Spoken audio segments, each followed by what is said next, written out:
Assalamualaikum warahmatullahi wabarakatuh. Innal hamdalillah nahmadullah wa nasta'inuhu wa nastaghfiruh wa nastahdi wa na'udzu billahi min syururi anfusina wa min sayyiati a'malina. May yahdihillahu fala mudhillalah wa may yudlilhu fala hadiyalah. Asyhadu an la ilaha illallah wahdahu la syarikalah wa asyhadu anna Muhammadan abduhu wa rasuluh la nabiyya wa la rasula ba'da. Nusalli wa nusallim ala rasulillah wa nabiyillah Muhammad sallallahu alaihi wasallam wa ala alihi wa ashabihi wa man tabi'ahum bi ihsanin ila yaumil qiyamah. Amma ba'd, qala Allah ta'ala fi kitabil karim, a'udzu billahi minasyaitonir rajim. Ya ayyuhalladzina amanu taqullaha haqqa tuqatih wa la tamutunna illa wa antum muslimun. Al-ayah. Ikhwah sekalian yang semoga Allah Ta'ala senantiasa merahmati kita, alhamdulillah, itulah ucapan yang harus senantiasa kita mengulanginya, karena kita tidak pernah bisa lepas dari karunia Allah Ta'ala. Karunia yang kita minta, kadang kita juga tidak memintanya. Hadirnya kita pada malam hari ini di tempat ini bukti kalau Allah memberikan banyak sekali kepada kita karunia-Nya, khususnya hidayah untuk tetap sholat berjamaah, khususnya hidayah untuk tetap mencari ilmu agama yang kemanfaatannya akan sangat kita rasakan dalam kehidupan dunia kita, apalagi kehidupan akhir kita. Maka nikmat ini adalah kita banyak mensyukurinya. Tatkala banyak orang yang dijauhkan dari mencari ilmu agama, kita tetap diberikan oleh Allah Azza wa Jalla untuk istiqomah. Apalagi seiring dari karunia ini, Allah Azza wa Jalla juga memberikan kepada kita sehat. Allah juga memberikan kepada kita umur yang itu tidak bisa dinilai dengan rupiah. Maka sebagaimana nikmat Allah dicurahkan kepada kita, semestinya kita juga tidak pernah berhenti dari memuji Allah Ta'ala. Tak lupa salawat dan salam adalah senantiasa kita sampaikan kepada Nabi kita Muhammad sallallahu alaihi wasallam yang telah menyampaikan risalah Rabb kita, sehingga kita tahu ada kehidupan setelah kematian, kehidupan yang jauh lebih panjang, kehidupan yang jauh lebih berat bagi orang-orang yang tidak beriman, kehidupan yang jauh lebih nikmat bagi orang-orang beriman. Beliau dengan sabarnya menyampaikan risalah Rabb kita kepada kita, kemudian ngajari kita. Maka kepada beliau adalah kita banyak salawat, dan yang tidak kalah utama adalah senantiasa mengikuti sunnahnya, ajarannya. Semoga kelak dengan mengikuti beliau kita bisa ketemu dengan beliau di telaganya dan bisa minum dari air telaganya. Sallallahu alaihi wasallam. Khos kalian yang dirahmati Allah, di awal kita ngaji kitab ini, kita membahas masalah sabar. Kenapa ketika itu saya mengawali membahas masalah sabar, bukan masalah ikhlas? Karena kita sedang merintis kajian ini hingga akhirnya seperti saat ini. Walaupun kita merasa masih belum mendapatkan hasilnya, ya, karena memang kita tidak ditugaskan untuk mencapai hasil tertentu, tetapi kita ditugaskan untuk beribadah. Ya, kita ditugaskan untuk berdakwah. Adapun hasilnya itu bukan urusan kita, hasilnya adalah urusan Allah Azza wa Jalla. Maka ketika memulai berdakwah butuh yang namanya sabar. Butuh yang namanya sabar. Tidak bisa kita berharap pertolongan Allah turun, ya setahun kita kajian, 2 tahun kita kajian. Kita ini siapa? Bukan siapa-siapa. Nabi kita sallallahu alaihi wasallam saja salah satu Rasul Ulul Azmi. Bahkan beliau adalah pemimpin para nabi, Sayyidul Anbiya wal Mursalin, pemimpin para nabi, para rasul, 23 tahun. 23 tahun. Nah, kita seringkali nggak sabar, instan, pengennya ngaji setahun, kemudian yang hadir banyak. Ngaji setahun, ya kan, jamaahnya banyak, punya Islamic Center misalkan. Ya, kita ini siapa? Maka hasil itu bukan orientasi kita, tapi proses, itulah yang harus kita lakukan. Ya, semoga dengan proses ini Allah merahmati kita, kemudian berikan pertolongannya kepada kita. Maka pada kesempatan kali ini saya ingin mengembalikan ke tertib kitab ini, yakni kembali ke bab yang pertama, yakni masalah ikhlas. Dan ini faktor yang gak kalah penting untuk kita perhatikan, apalagi bagi kita yang terjun di medan dakwah, bagi kita yang terjun, ya kan, di medan dakwah, atau ketika kita dalam kehidupan dunia ini beramal, ya, beribadah. Ini yang gak kalah penting, yang harus senantiasa kita membahasnya. Nah, ikhwas kalian yang dirahmati oleh Allah Ta'ala, ya, Imam Nawawi memberikan judul bab Al-Ikhlas wa ihdharun niyah, dan menghadirkan niat fi jami'il a'mali wal aqwal al-barizah wal khafiyah, yakni menumbuhkan ikhlas, menghadirkan niat. Jadi kita ibadah ini harus menumbuhkan ikhlas dan menghadirkan niat. Niat itu harus ngiringi, ya, jami' a'mal, semua amalan kita, semua perkataan kita, yang nampak ataupun yang tidak nampak. Ya, kita ngaji ini harus kita iringi dengan niat. Kita berjuang di medan dakwah harus kita iringi dengan niat. Kita berucap amar ma'ruf nahi mungkar harus diiringi dengan niat. Ya, misalkan kita mengatakan, ayo ngaji, share, publikasi ngaji, harus dihadirkan niat. Share ataupun nulis itu hukumnya sama dengan perkataan. Iringi dengan niat. Al-amru bil ma'ruf shadaqah. Amar ma'ruf itu sedekah, bernilai sedekah. Wa nahyu 'anil munkar juga bernilai sedekah, sebagaimana disebutkan dalam hadis Nabi kita sallallahu alaihi wasallam. Maka menghadirkan niat di setiap amal perbuatan kita penting, di setiap perkataan kita penting, di setiap urusan kita penting. Ya, ini yang diketengahkan oleh Imam Nawawi kepada kita semua. Nah, ikhlas itu apa? Ayuradu bil amal wajhullahi ta'ala la ghairu, yakni menginginkan dengan amal kita wajah Allah, menginginkan dengan amal kita wajah Allah. Apa sih maksud daripada wajah Allah? Maksud daripada wajah Allah itu adalah masuk surga, karena orang yang masuk surga saja yang bisa melihat wajah Allah. Ila rabbiha nadhira, kepada Rabbnya akan melihat. Dan nikmat terbesar penghuni surga itu bukan di bidadarinya, bukan di istana-istananya, bukan di buah-buahnya, tetapi melihat wajah Allah Ta'ala. Nikmat terbesar penghuni surga itu bukan di surganya, tetapi melihat wajah Allah Ta'ala. Nah, beramal dimaksudkan mendapatkan wajah Allah, berarti masuk surga. Orang yang masuk surga adalah orang yang mendapatkan pahala, ya kan? Orang yang masuk surga berarti dijauhkan dari neraka. Itu sebenarnya satu kesatuan. Maka ikhlas itu seperti itu. Ya, misalkan kita mengharapkan dengan puasa kita. Kemarin kita puasa Asyura.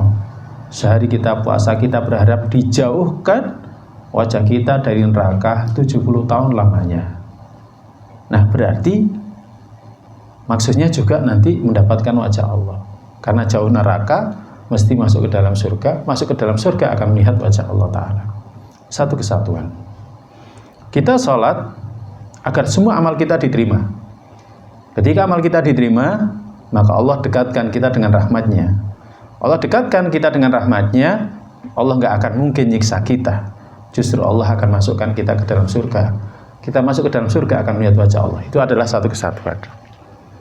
Dan ikhlas ini ahadu syuruti qubulil amal. Salah satu syarat diterimanya amal. Salah satu syarat diterimanya amal.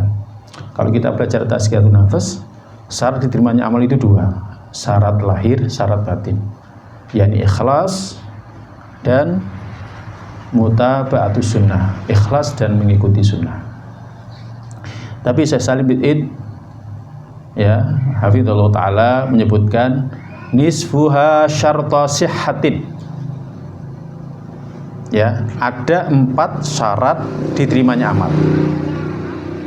Yang 2 ini syarat sah. Yang 2 berikutnya syarat sempurna.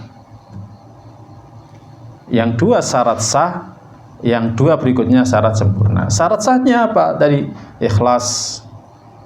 Ya, ikhlas. Ikhlas itu kalau kita belajar shorof, akhlasa yukhlisu, ya kan? Ala wazni af'ala yuf'ilu. Artinya ya ja'alahu khalisan, menjadikannya khalis, murni. Ya, kayak ini murni. Ini tadi apa ini? Teh ya. Ada jahenya. Ya. Jahenya, tehnya, gulanya dibersihkan sampai jadi air murni. Itu namanya ikhlas. Jadi ikhlas itu senantiasa berproses. Ya, ikhlas itu senantiasa berproses. Kenapa ngaji? Saya itu ketua berulawang mengaji, mosok gak ngaji, berarti belum ikhlas. Belum ikhlas. Kenapa ngaji? Karena saya yang mendirikan. Ya, mosok saya gak ngaji, seperti itu. Bukan seperti itu. Kenapa ngaji? Ya kan, saya ingin berangkat pulang saya pengajian terhitung fisabilillah sampai pulang ke rumah. Man kharaja fi talabil ilmi fa huwa fisabilillah hatta yarji'a. Saya ingin fisabilillah. Kalau fisabilillah akan didekatkan dengan rahmat Allah, dijauhkan dari siksanya. Ikhlas. Ya kan? Kenapa ngaji? Saya ingin mencari jalan ke surga yang paling mudah. Sebagaimana hadis Nabi sallallahu alaihi wasallam, man salaka thariqan yaltamisu fi ilman sahlallahu lahu bi thariqan ilal jannah. Jalan ke surga yang paling gampang itu ngaji. Duduk di majelis ilmu, dengarkan. Sambil ngantuk boleh. Ya kan? Kan nggak ada larangannya. Tapi kalau semakin semangat maka tentu lebih baik. Kita ingin ngaji kita sempurna. Nah, ini namanya ikhlas. Ya, saya ingin dijauhkan dari neraka, nggak disentuh oleh neraka. Saya ingin masuk ke dalam surga. Kemudian syarat yang kedua adalah as-shawab. Ya, as-shawab yakni muwafaqatu sunnati Nabi sallallahu alaihi wasallam. Jadi menepati tepat dengan sunnahnya Nabi. Makanya penting kita senantiasa ngaji. Dan ngaji itu hadis, ya kan? Al-Qur'an dan hadis. Hadisnya mana? Nah, ini.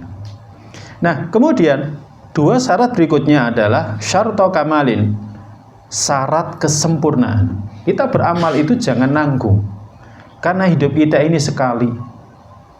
Jadi kita beramal itu jangan nanggung, karena hidup kita ini sekali beramal sempurna. Apalagi yang kita kerjakan ini nggak akan bisa kita ulang. Sholat maghrib hari ini nggak sama sholat maghrib kemarin, apalagi sholat maghrib esok nggak sama.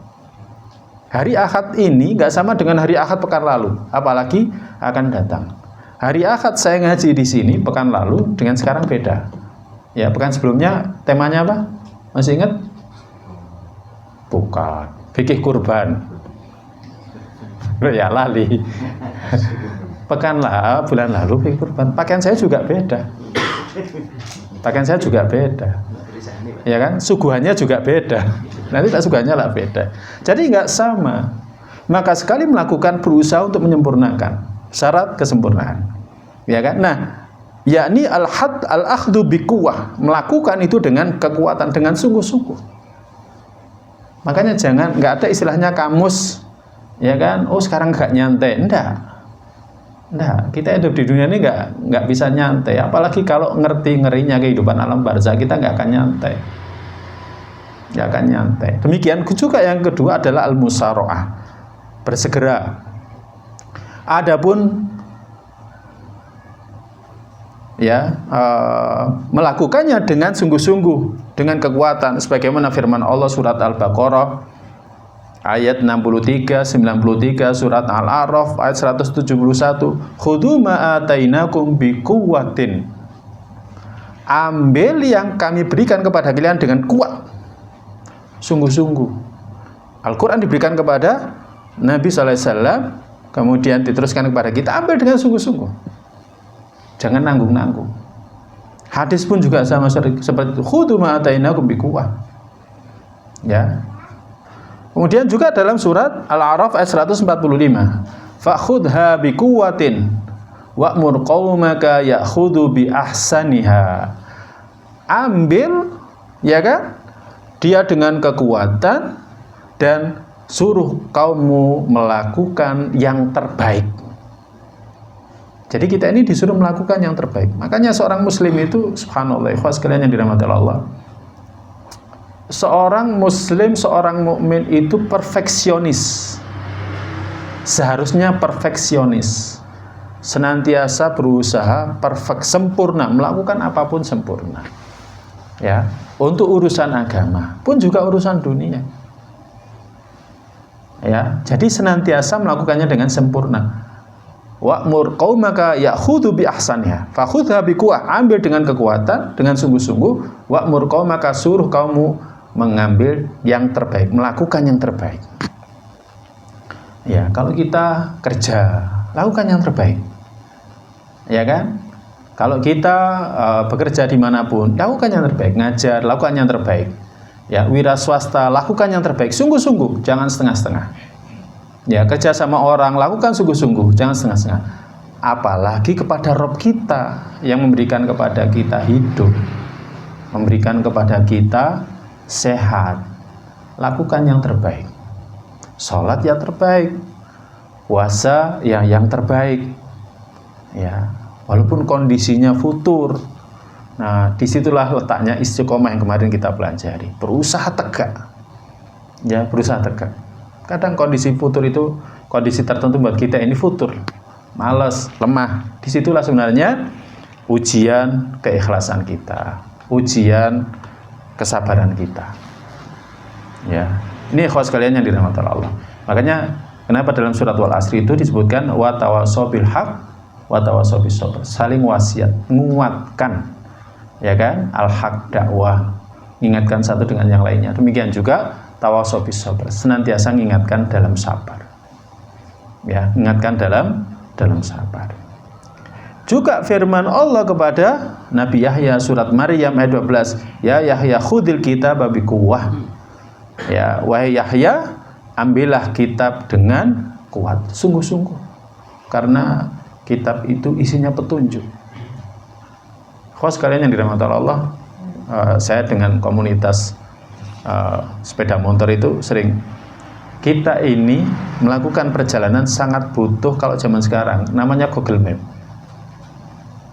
Nggak bawa HP, nggak ada aplikasi Google Map, susah, ya kan? Bentar-bentar berhenti tanya. Makanya orang pada masa sekarang ini ibarat apa ya? Ya mungkin kartu ATM.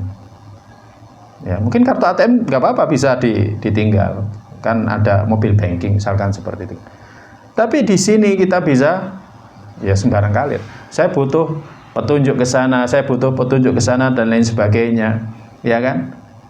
Nah, apalagi perjalanan kita menuju kehidupan akhir. Kitabullah memberitahukan, menunjukkan kepada kita apa yang mesti kita lakukan agar kita selamat menuju kehidupan akhir. Maka ambil kitab itu dengan sungguh-sungguh, dengan kekuatan. Sama seperti kita ngambil ini, genggam ini dengan kekuatan. Ini ikhwas sekalian yang dirahmati Allah. Makanya ya termasuk syarat kesempurnaan dalam beramal itu sungguh-sungguh. Sungguh-sungguh. Berikutnya adalah al-musara'ah, bersegera, bergegas, jangan tunda-tunda, karena kita tidak tahu ajal kita. Ya, kita tidak tahu kapan kematian akan menjemput kita. Beberapa waktu yang lalu jamaah saya meninggal, ya, padahal subuh masih kelihatan. Ya, saya senantiasa terngiang sepeda motornya karena khas, maksudnya khas, ya, karena khas. Kalau dia lewat apa itu namanya, suara knalpotnya, saya harus segera ini. Ya, lihat jam, masuk subuh, sholat sunnah, berangkat. Ya, dia meninggal rahimahullah ta'ala. Diajak safar, sehat, siang makan, ya kan, sholat di jamaah. Kemudian setelah melaksanakan tugas gitu, sekira jam 4 tiba-tiba merasa sesek. Langsung kemudian apa itu namanya, minta istirahat di musola. Ya kan, minta istirahat di musola. Setelah itu dia karena tambah sesek dikasih minum, kemudian nggak sadar. Akhirnya beliau meninggal rahimahullah ta'ala. Ya, ahli sholat, ya, ahli sholat, ahli ngaji, ya kan, dan punya sajadah khas, ya, sering bawa sajadah itu kan. Kemarin ketika dia meninggal, dibawa jenazahnya itu, kepalanya ditutupi sama sajadah itu, ya. Nah, itu para jamaah. Maka karena kita tidak tahu kapan kematian, kita bersegera, ya, usahakan kalau misalkan ada waktu ngaji seperti ini, udahlah, yang lainnya ditinggal. Ya, masuk sih kita dunia terus itu sehari hampir ya 20 jam mungkin lebih. Kita untuk urusan ibadah berapa? Ngaji berapa menit? Ngaji berapa menit? 1 jam ini sudah melebihi batas waktu sholat isya. Kita ngajinya 1 pekan berapa kali? Dulu lama mengaji cuma 1 pekan sekali, ya kan? Pekan kedua nggak ada, pekan ke-5 nggak ada, ya. Sudah ada apa belum? Belum. Nah, ini ustadznya ada, tambah lagi 1 ini nanti biar ngisi kajian di sini, ya kan? Jadi antum ngaji di sini saja, di tempat yang lain ngaji nggak? Ngaji ya, alhamdulillah. Tapi berapa pekan sekali? Waktu kita itu loh untuk agama itu berapa banyak sih?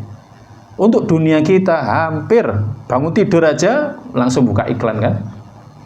Ya, buka iklan kita, buka dunia dan lain sebagainya. Maka bersegera, ikhwas kalian yang dirahmati Allah. Hadis-hadis, ayat-ayat tentang masalah niat banyak ya, yang diketengahkan oleh Imam Nawawi. Di sini ada berapa, di mana beliau mengetengahkan surat Al-Bayyinah ayat 5, wa ma umiru illa liya'budullaha mukhlishina lahudina hunafa. Dan tidaklah mereka diperintah kecuali untuk beribadah, agar mereka beribadah kepada Allah mukhlishina lahudin, memurnikan agama untuk Allah. Agama ini milik Allah, ya, terserah Allah. Tugas kita hanya sekedar mengikuti, menaati. Ya, demikian juga kita melakukan amal-amal itu untuk Allah. Hunafa, lurus, wa yuqimus shalah, dan menegakkan salat, wa yu'tuz zakah, menunaikan zakat, wa dzalika dinul qayyim, wa dzalika dinul qayyimah, dan itulah agama yang tegak.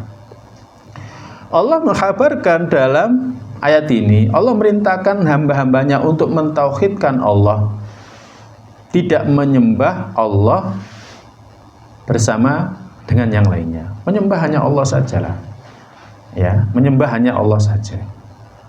Ya, kita mungkin kalau sholat, ya sholat hanya menyembah kepada Allah. Tapi seringkali kita takut, ya takut kepada Allah dan selain Allah. Berharap kepada Allah dan selain Allah. Ya, ini syirik, tidak boleh. Ya kan? Menyembelih kepada selain Allah. Bersumpah kepada selain Allah. Nah, kita ini diperintahkan untuk memurnikan ibadah hanya kepada Allah. Agama kita, ibadah kita hanya untuk Allah.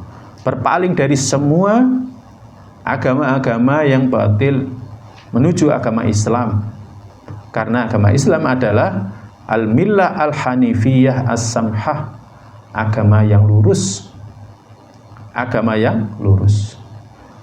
Dinul ummah al-qayyimah, agama umat yang tegak dengan al-haq, ya, dengan al-haq. Kalau kita lihat kisahnya Nabiullah Ibrahim alaihissalam, inilah, ya kan, yang ditinggalkan oleh Nabiullah Ibrahim. Inilah milahnya Nabi Ibrahim. Yang ditinggalkan oleh Nabi kita sallallahu alaihi wasallam, inilah milah yang lurus.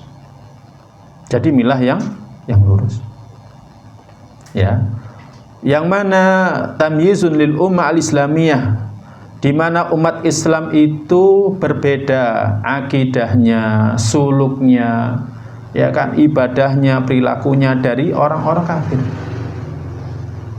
Makanya ya kan, di antara yang disebutkan oleh seperti Syekhul Islam Ibnu Taimiyah bahwa syariat agama kita ini prinsipnya menyelisih orang kafir.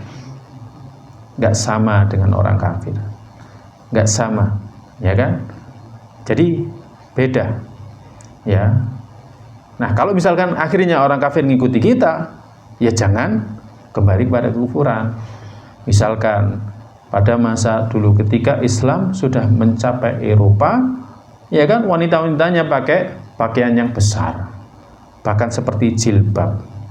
Biara-biarawati, ya kan, mengenakan seperti itu. Oh, mereka sudah seperti, berarti kita harus menyelisih mereka, buka-bukaan, ya enggak, ya kan.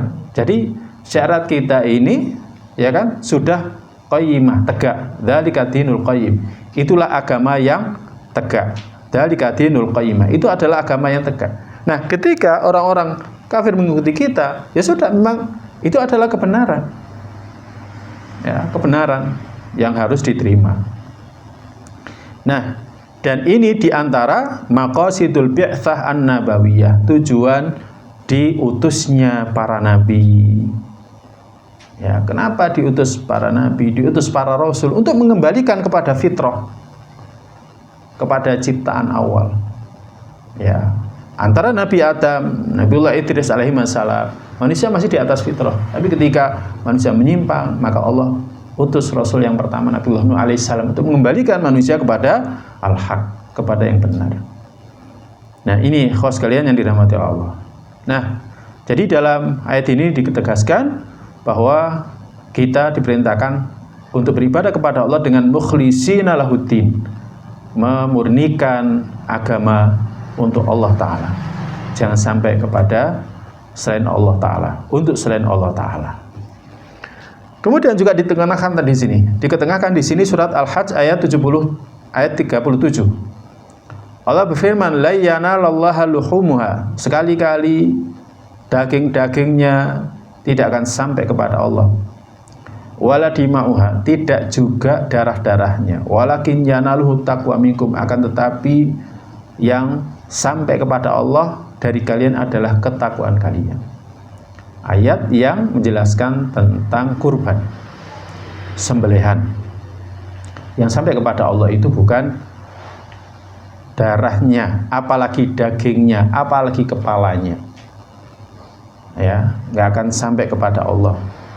Justru Allah semuanya berikan kepada kita, semuanya diberikan kepada kita. Ya, makanya akhirnya kalau di Indonesia nggak ada satupun bagian dari binatang kurban itu yang nggak bisa dimanfaatkan.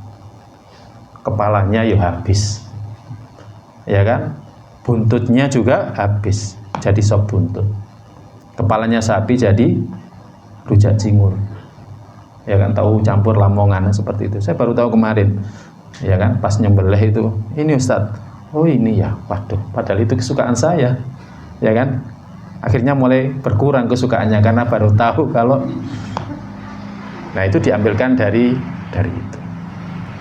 Tapi coba ketika kita mengikuti agama-agama yang lain, apa yang terjadi? Ya kan, kepalanya harus dilarung, bahkan seluruh tubuhnya dilarung. Ya, seperti dulu mau menghentikan semburan lumpur, 2 ekor kambing dilemparkan, eman, ya, eman. Jadi seperti itu. Nah, Allah Azza wa Jalla mensyariatkan untuk kita an-nahar, yakni sembelihan. Ya, sembelihan, binatang sembelihan. Litadkuruhu inda dzabhiha, agar kita mengingat Allah ketika menyembelihnya.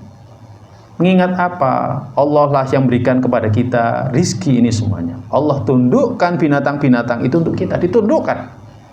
Kambing itu ditundukkan, ya, bahkan ada yang kalau lihat proses penyembelihannya itu gampang, dia ditidurkan gampang sekali. Itu diantara bentuk bagaimana Allah nundukkan kambing untuk kita. Ya kan, Allah juga nundukkan sapi untuk kita. Ya, nah itu ditundukkan oleh Allah untuk kita agar kita mendapatkan manfaat, mendapatkan faedah. Kemudian kita ingat Allah atas semua karunia ini. Ya, kemudian Allah jadikan binatang ini binatang berkah. Kambing misalkan, tiap kali momen Idul Kurban berapa, ya, ribu yang disembelih. atau berapa juta yang disembelih. Haji saja, kalau misalkan hajinya itu haji tamattu, ya kan, dan memang sunnahnya itu haji tamattu. Nabi SAW menganjurkan untuk haji tamattu. Jadi umroh dulu kemudian selesai, kemudian haji. Itu kan ada damnya. Haji qiron ada damnya. Ya, yang nggak ada damnya itu haji ifrad. Jadi setelah haji selesai, kemudian baru umroh. Nah, kalau misalkan semua pada ngambil haji tamattu atau haji qiron, sekali haji, yang haji itu adalah 3 juta atau lebih. Ya, tahun 2011 itu 2 juta. Sekarang lebih 4 juta. Kapasitasnya itu bisa sampai segitu. Berarti sudah berapa ekor kambing yang disembelih. Tapi kok ya nggak habis-habis. Ya kan? Kok nggak habis-habis? Ini menunjukkan Allah memberikan kepada kita rizki. Allah memberikan kepada kita rizki. Nah, itu satu pun nggak ada yang sampai kepada Allah. Tidak dagingnya pun darahnya. Karena Allah lah yang berikan makan, Allah tidak diberikan makan. Ya, wa huwa yut'im wa la yut'am. Allah yang berikan makan, Allah yang tidak diberikan makan. Ya. Orang-orang jahiliyah pada masa dulu ketika mereka menyembelih untuk sesembahan mereka, mereka meletakkan di atas berhala mereka daging kurban mereka. Ya. Kemudian darahnya dikucurkan di atasnya. Maka para sahabat ketika melihat itu berkata kepada Nabi sallallahu alaihi wasallam, "Nahnu ahaqqu an nandoha." Kami lebih berhak melakukan itu.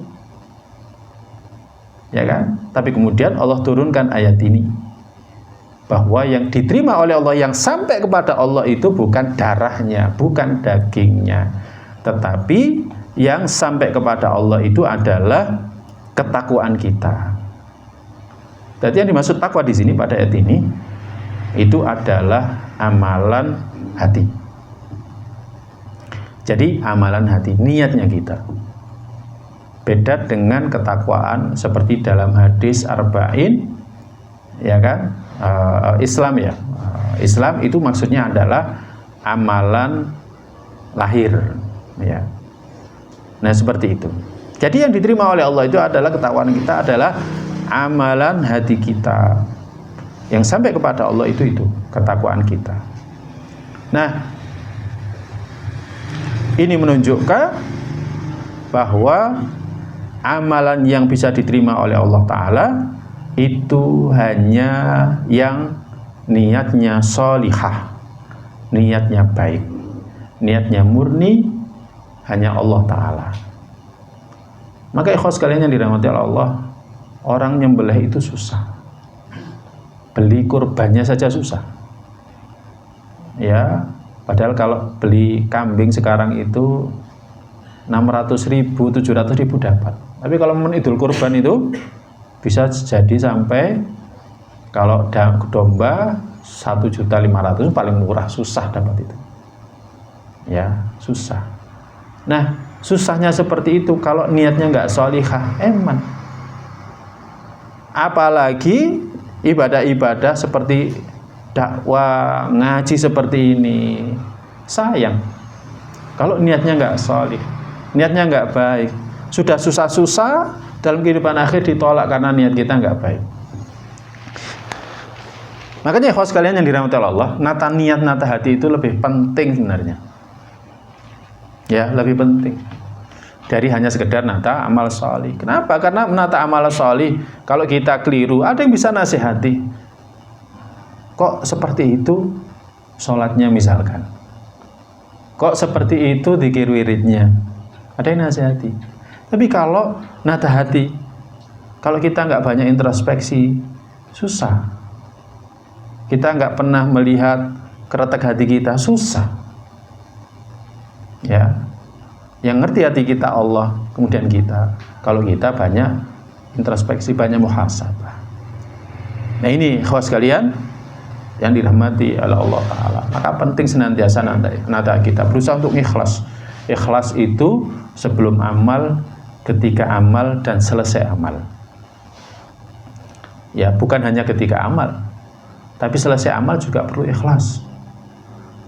pulang haji nggak ada yang manggil, bah, aku sudah di abah, aku nggak diceluk abah.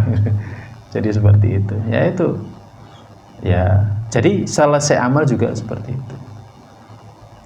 Nggak tahan, nggak posting, akhirnya posting, ya kan? Eman sebelumnya sudah masuk dalam catatan amalan sir, kemudian karena diposting akhirnya berubah menjadi amalan jar. Eman. Padahal, ya kan, amalan sir itu lebih bisa mengantarkan kepada ikhlas jika dibandingkan dengan amalan jar. Nah, kemudian Imam Nawawi juga mengetengahkan surat Ali Imran ayat 29. Qul in tukhfu ma fi sudurikum aw tubduhu ya'lamullah. Katakan, jika kalian menyembunyikan apa yang di dada-dada kalian atau menampakkannya, ya'lamullah, Allah itu tahu. Allah itu tahu. Kita sembunyikan, kita nampakkan, Allah tahu. Ya.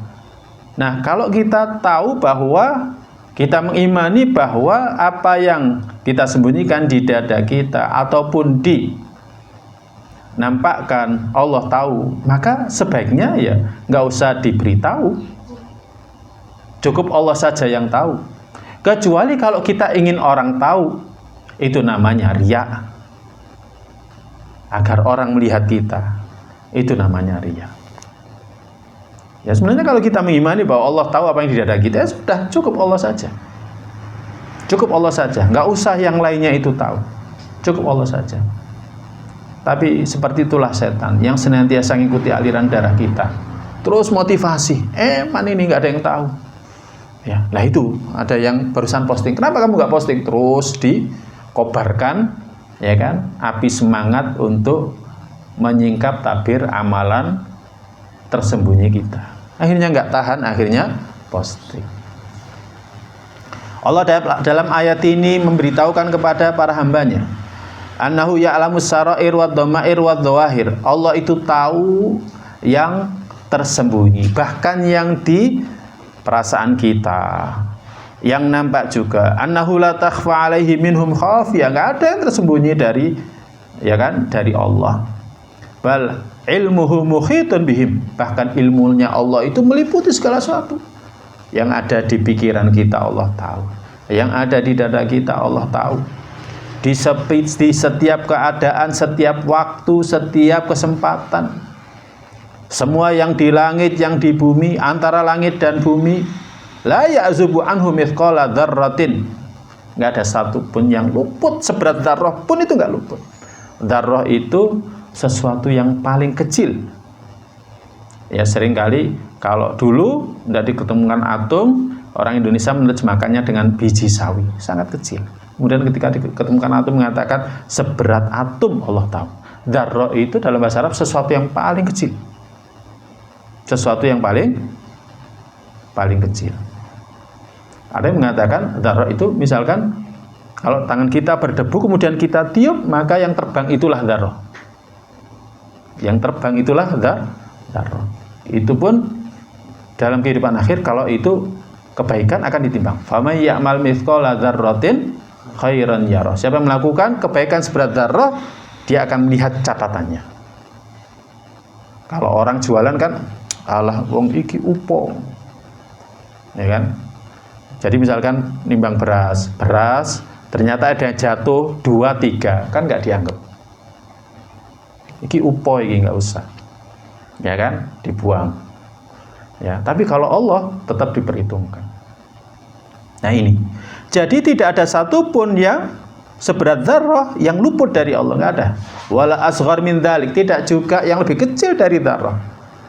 Ya, fi jami'i aqtaril ardi, di semua penjuru bumi, laut, gunung, nggak ada yang luput dari Allah. Kita nggak bisa misalkan mengetahui yang berada di dalam laut dalam itu, nggak ada yang bisa. Ya, nggak ada orang yang berani nyelam ke sana. Ya, para ilmuwan biasanya kalau mau masuk ke dalam laut yang paling dalam mesti ngirim kalau sekarang drone, ya mungkin kapal selam yang ini. Karena apa? Tekanannya sangat berat. Nggak ada yang berani. Tapi Allah Maha tahu yang ada di sana. di dalamnya gunung-gunung Allah tahu. Hadza tanbih minallah, ini peringatan dari Allah kepada hambanya, ala khaufi wa khasyati, takutlah kepada Allah, li alla yartakibu manahanahu, jangan sampai kita melanggar yang dilarang oleh Allah. Jangan sampai melakukan yang menyebabkan murka Allah, karena Allah alimun bi jami'i umurihim, Allah itu Maha tahu semua perkara kita. Qadirun ala mu'alajatihim bil uqubah, kuasa untuk menghukum kita, kuasa. Wa in anzara man anzara minhum, kalau sekiranya Allah menunda, ya ada orang lihat yang diharamkan, orang korupsi dikit nggak ketahuan, itu ditunggu, ya kan, ditunggu agar dia tobat. Lek gak tobat wis pancene ndablek.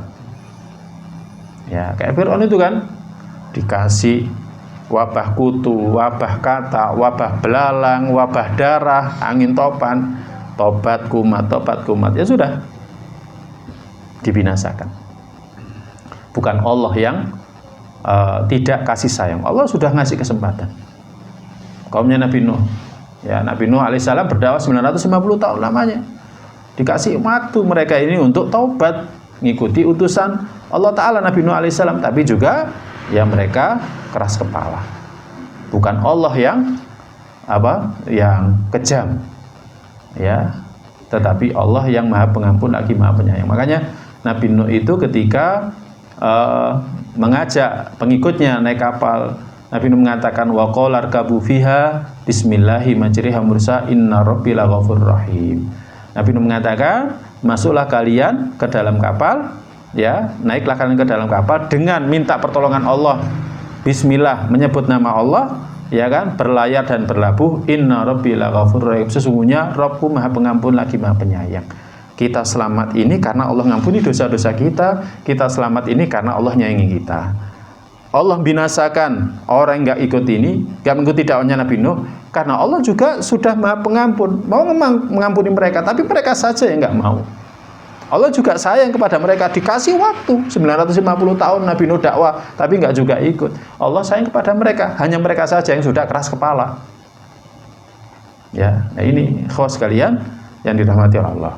Maka faida alimal abdu hadit tanbihat, kalau seorang hamba faham peringatan ini, ahsanal amal, maka dia akan memperbaiki amal, mukhlisan shawaban, dia akan senantiasa berusaha ikhlas, dia akan berusaha menepatkan amal ibadah dia dengan syariatnya Nabi kita sallallahu alaihi wasallam. Ya, kalau kita sudah tahu seperti ini, nggak perlu kita sebenarnya, ya kan, perhatian orang, manusia, udah fokus, ngadakan kajian ini fokus, ngadakan kajian, kemudian nanti bentuk Islamic Center, fokus, nggak usah ngurusi orang itu nggak akan pernah selesai, ya. Sebagaimana dikatakan oleh sebagian ulama, ridhon nas ghayatun la tudrak. Ridhonya orang itu tujuannya nggak akan mungkin bisa kita capai, nggak akan mungkin kita akan bisa mencari ridhonya manusia. Yang sini ridho, yang itu nggak ridho, capek ngurusi ridhonya manusia itu lo capek, ya. Komentarnya orang itu kan macam-macam. Coba misalkan kajian ini di-share, nanti dilihat komentarnya orang-orang kan macam-macam. Buat video pendek tentang ini, komentarnya orang-orang macam-macam. Udah nggak usah baca komentarnya orang. Jadi mencari ridhonya manusia, ghayatun la tudrak, tujuan yang nggak akan pernah kita bisa capai. Sudah fokus saja. Ini ikhwas sekalian yang dirahmati Allah. Baik, hadis pertama tentang masalah ini, hadis yang diriwayatkan oleh Amirul Mukminin Abu Hafs Umar bin Al-Khattab bin Nufail bin Abdul Uzza bin Rabah bin Abdillah bin Qurtin bin Razah bin Adi bin Ka'ab bin Lu'ay bin Ghalib Al-Qurashi. Dia mengatakan, ya kita menanya dengan Umar bin Khattab radhiyallahu ta'ala anhu. Aku mendengarkan Rasulullah sallallahu alaihi wasallam bersabda, innamal a'malu binniyat, sesungguhnya saja amalan itu dibersamai dengan niat. Ada ceritanya orang beramal tanpa dibersamai dengan niat. Aku gak niat iki, kok moro-moro sampai Surabaya, nggak mungkin. Ya, aku gak niat sakjane yang Surabaya, mbok kok moro-moro nang Surabaya. Ya. Bonek pun itu juga niat. Walaupun nggak berbekal. Ya, pengen lihat sepak bola di mana gitu kan, wis bondo nekat sing penting kan. Ya, mesti ada niatnya. Ya, nggak ada ceritanya orang tiba-tiba sampai di mana. Nggak ada. Wa inna likulli imri'in ma nawa, dan sesungguhnya bagi setiap orang apa yang dia niatkan. Kita niatkan apa, kita akan dapat. Kita niatkan apa, kita akan dapat. Faman kanat hijratuhu ilallahi wa rasuli, siapa yang hijrahnya kepada Allah dan Rasulnya, fa hijratuhu ilallahi wa rasuli, maka hijrahnya sampai kepada Allah dan sampai kepada Rasulnya. Wa man kanat hijratuhu lidunya yusibuha, dan siapa yang hijrahnya untuk dunia yang dia ingin mendapatkannya, awi imra'atin yankihuha, atau wanita yang dia menikahinya, fa hijratuhu ila ma hajaru ilaihi, maka hijrahnya sampai kepada apa yang dia tuju ke sana. Hadis muttafaq alaih, Bukhari Muslim. Nah, para jamaah yang dirahmati Allah, para imam hadis banyak menukil hadis ini karena betapa agungnya kedudukan hadis ini. Ya. Dan tidak ada hadis yang paling disepakati. Tidak juga hadis yang paling mencukupi. Tidak juga hadis yang paling banyak faedahnya dari hadis ini. Jadi hadis ini itu hadis yang paling banyak disepakati oleh para ulama hadis. Paling mencukupi, paling banyak faedahnya.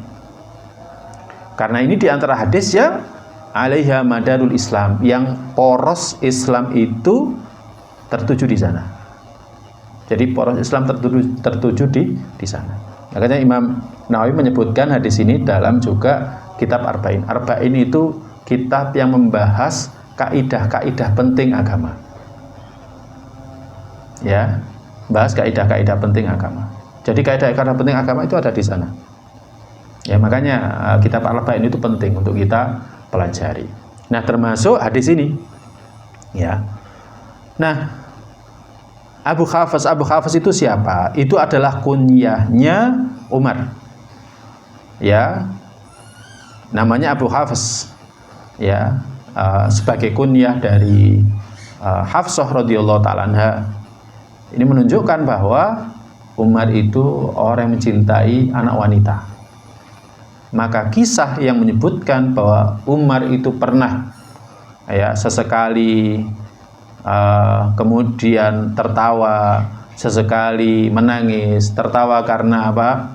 Karena dulu pernah buat berhala dari makanan, kemudian setelah itu dimakan, kemudian ingat putrinya yang dikubur hidup-hidup.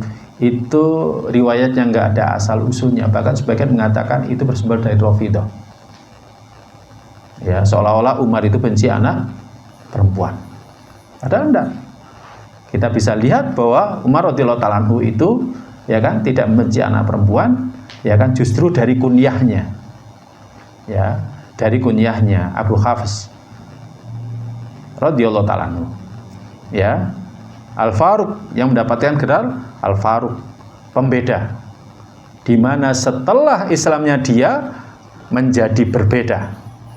Islam yang sebelumnya dakwahnya sir, sembunyi-sembunyi, setelah keislaman Hamzah, kemudian 3 hari setelahnya Islamnya Umar radhiyallahu ta'ala anhu, maka dakwah mulai jahriyah, terang-terangan. Ya, yang lain masuk Islam itu sembunyi-sembunyi. Umar enggak. Ketika masuk Islam, dia berpikir, sopo orang yang paling benci sama Islam. Akhirnya ingat Abu Jahal, langsung datang ke rumahnya. Diketuk, ada apa?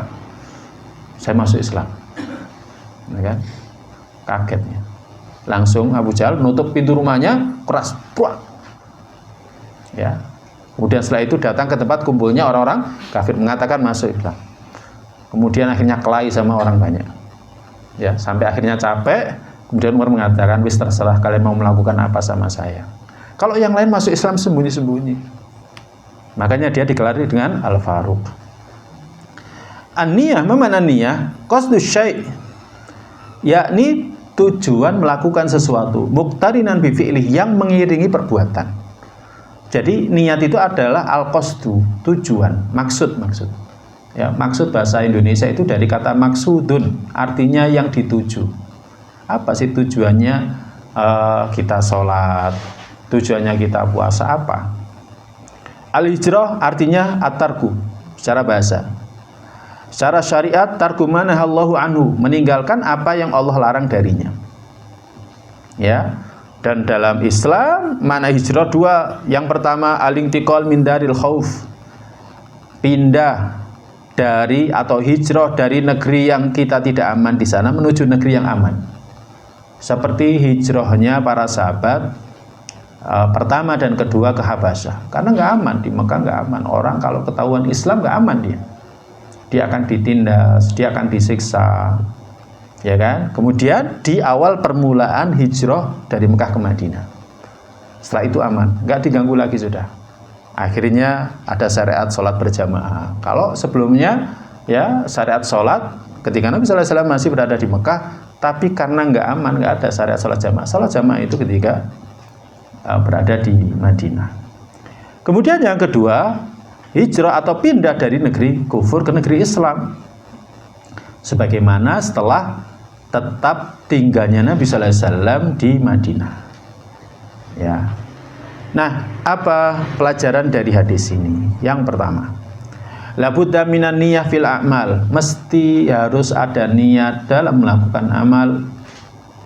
Ya, mesti harus ada niat dalam melakukan amal. Apakah niat itu ditujukan untuk zatnya amal itu, seperti sholat, ya kan, saya niat sholat, ya kan, atau amal itu adalah wasilah untuk sholat, seperti toharoh. Toharoh itu kan niatnya untuk sholat, ya, berarti niatnya ya saya niat wudhu, ya kan, untuk bisa sholat, atau saya niat wudhu itu saja, karena termasuk syarat sahnya sholat itu adalah toharoh, ya. Nah, karena niat ikhlas tidak akan ada keberadaannya, ya, kecuali dengan niat. Ikhlas itu nggak ada kecuali dengan niat. Ikhlas itu nggak muncul kecuali dengan niat. Maka munculkan ikhlas itu dengan niat.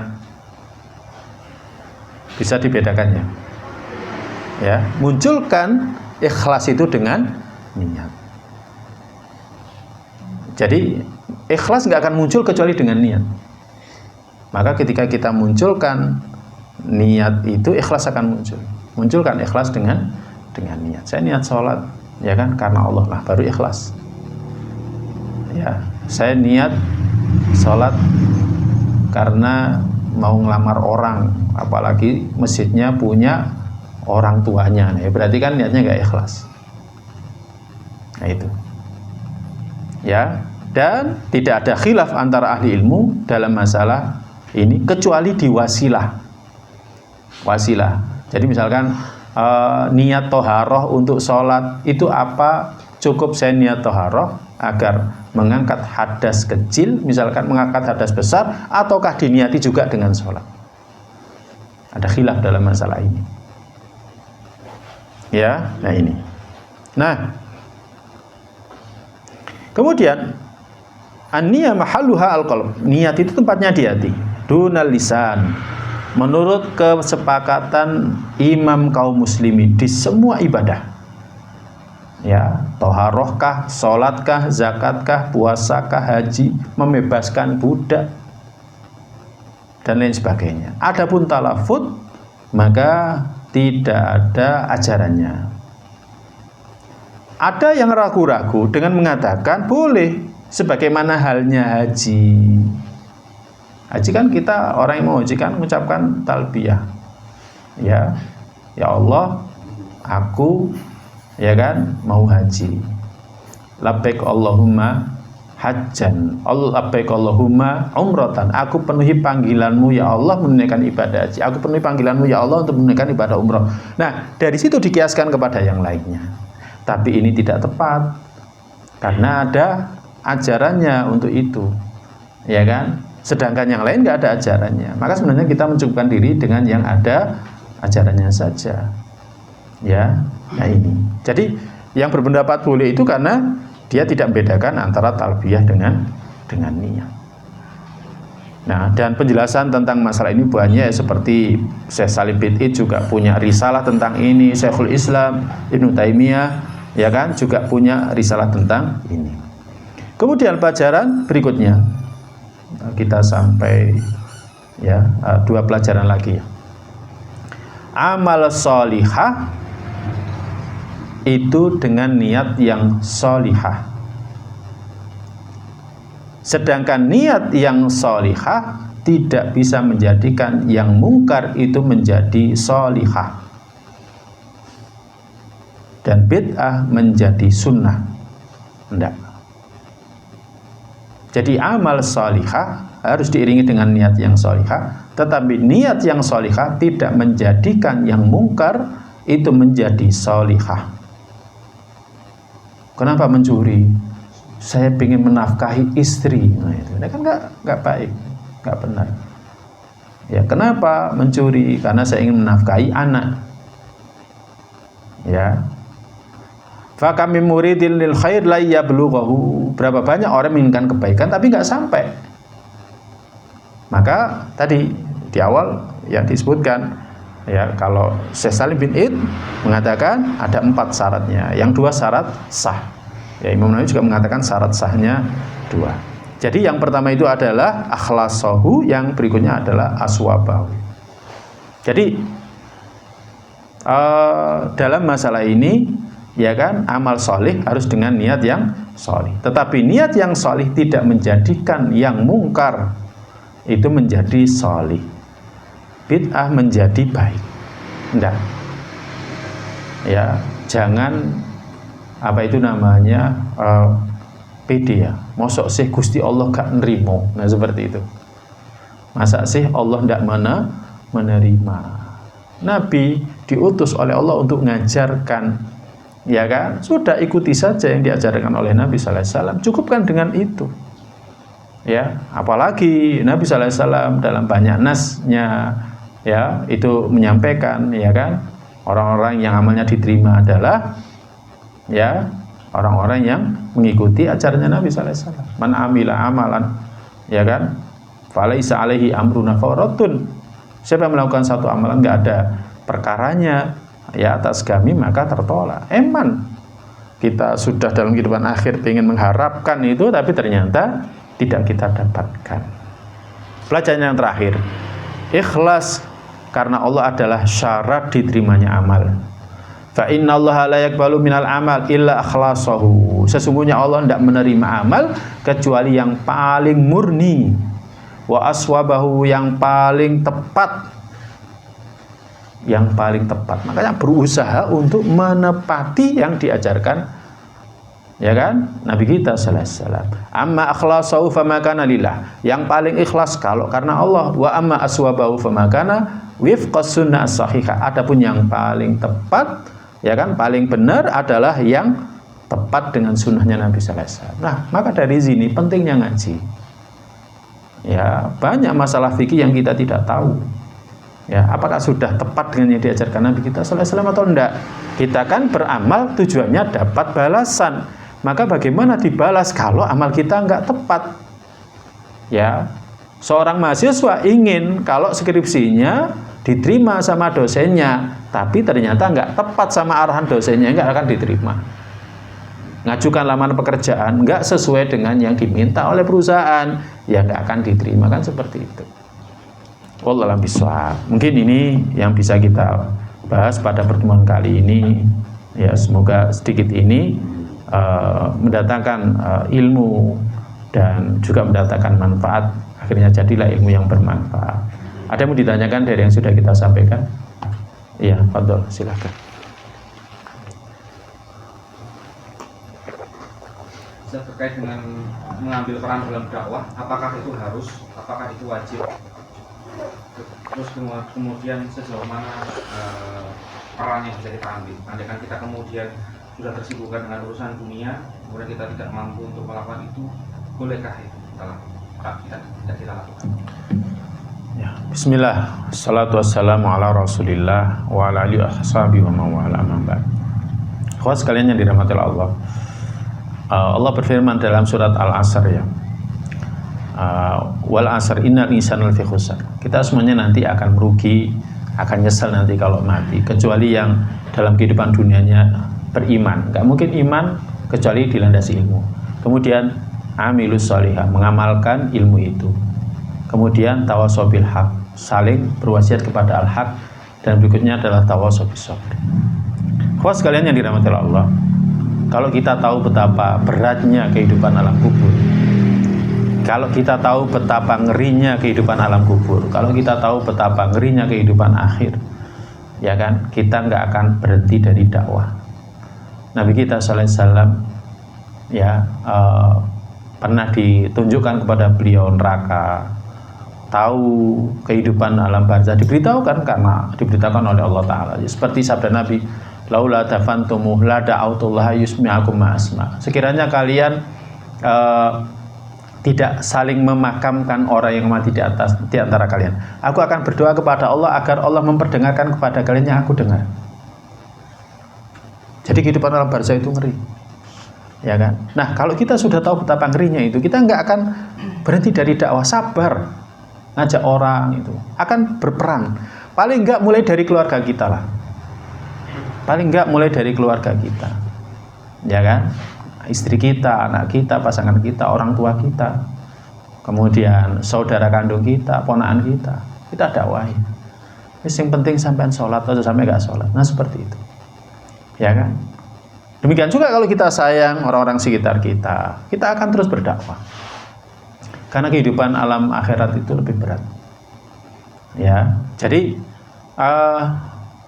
kalau kita tahu itu, maka kita akan mengambil peran. Para sahabat, kenapa mereka betul-betul semangat seperti itu? Ya, karena mereka dididik oleh Nabi kita sallallahu alaihi wasallam, sehingga semuanya turut berperan. Ya, berperan dalam medan dakwah, menyebarluaskan Islam. Ya, ingin menyelamatkan orang. Antum kalau pernah dengar ada orang baru masuk Islam itu kan, mereka sedih. Kenapa hidayah itu hanya menyapa dia, tidak menyapa keluarganya yang lain? Ya, kalau kita tahu seperti itu, kita akan turut berperan serta. Yang enggak sholat diajak sholat, yang enggak ngaji diajak ngaji, seperti itu. Ya, jadi kalau saya lebih cenderung, ya kan, kita coba merenungkan hal itu sehingga kita akan berusaha untuk mengambil peran. Ya, belum lagi keutamaannya, ya, sebagaimana firman Allah, wa man ahsanu qawlan mimman da'a ilallahi wa amila shalihan wa qala innani minal muslimin. Adakah yang lebih baik ucapannya dari orang yang menyeru manusia ke jalan Allah? Kenapa para nabi itu terbaik? Karena mereka menyeru manusia ke jalan Allah. Kalau kita ingin menjadi manusia yang terbaik, kita harus mengambil perannya para nabi. Ya, jadi terjun di dunia dakwah, ngajak manusia ke jalan Allah. Jadi harus ngambil peran. Ya, kalau istilah saya, selamat dari neraka masuk surga jangan sendiri, ajak-ajak. Jadi diajak semua. Wallahu a'lam bishawab. Ada lagi? Kita cukupkan. Semoga bermanfaat untuk saya dan kita semua. Semoga ini mendatangkan kebaikan dan keberkahan untuk kita semuanya. Allahumma inna nas'aluka ilman nafi'an wa rizqan thayyiban wa amalan mutaqabbala. Allahumma inna ala dzikrika wa syukrika wa husni ibadatik. Allahumma qina adzabaka yauma tab'atu ibadaka. Sallallahu nabiyina Muhammadin sallallahu alaihi wasallam. Kita akhiri dengan doa untuk majelis. Subhanakallahumma bihamdika asyhadu an la ilaha illa anta astaghfiruka wa atubu ilaik. Assalamualaikum warahmatullahi wabarakatuh.